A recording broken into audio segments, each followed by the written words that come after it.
Alright, that's where the work's going on. I think since my last video, I added a diverter in the rear. I'm going to build a diverter on this pontoon and that pontoon. I had to add a little fantail. The purpose of this fantail is to hook up my old school cable steering. Temporary console. Got to test the system, make sure it works. All the pulleys has to be in place before the deck goes down. So 2 cables wrap around the cable drum, go down to a set of pulleys, through all the beams, and come to a set of pulleys here. This is the right side cable, goes to another pulley, directs it to the motor, back to the dead end with spring tension. Left side cable, through a pulley, shoots across to the engine, dead end spring tension. This also has a chain hook for flex.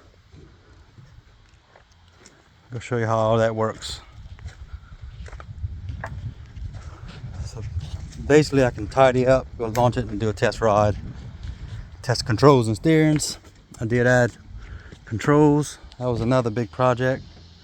A Honda control box, 18-foot of Mars cables.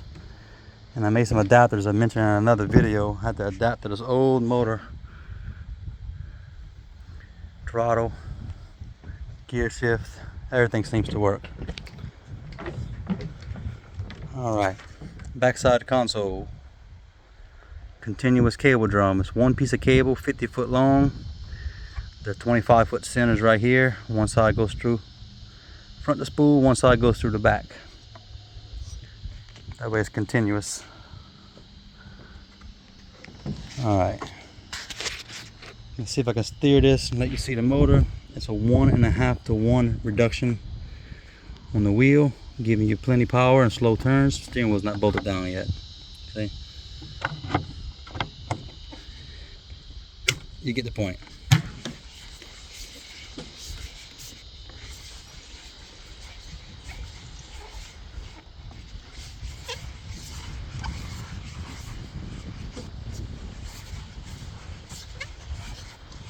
Show you back here.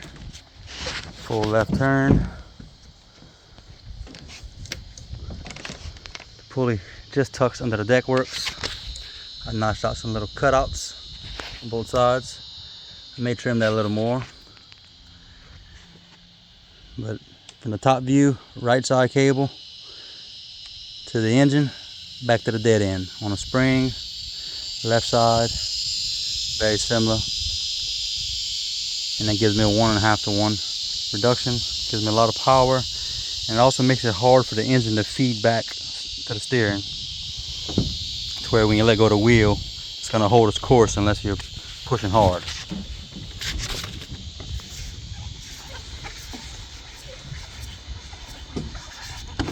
Oh, wheel came off.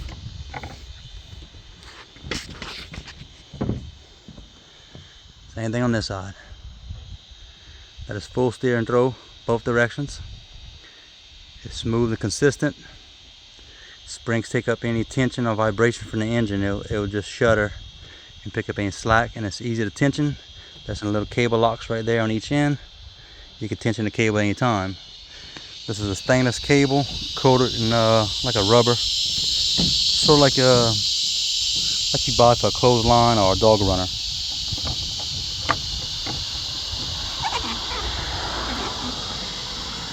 See how you turn, the cable walks.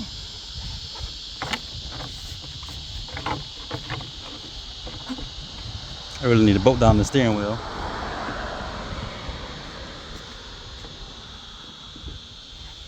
There's an old steering system, and the threads were damaged, so I had to retap it. 5/811 was the only die I had, so I'm gonna have to go find a 5/811 nut. Pull the cap off, bolt it down. The control box, everything works well for the gear shift and throttle part. None of the electronics are hooked up. The key, there's no starter on this engine, it's manual, but I will hook up the key for the kill. Let me see if you can see this. Alright, in forward, throttle. Neutral, reverse, throttle, neutral. And I also have the high idle. You probably won't better see nothing happening from way up here. But all that's working. And this is temporary placements. My front wall of my cabin, when I decide to build it, it's going to be about a foot in front of this console.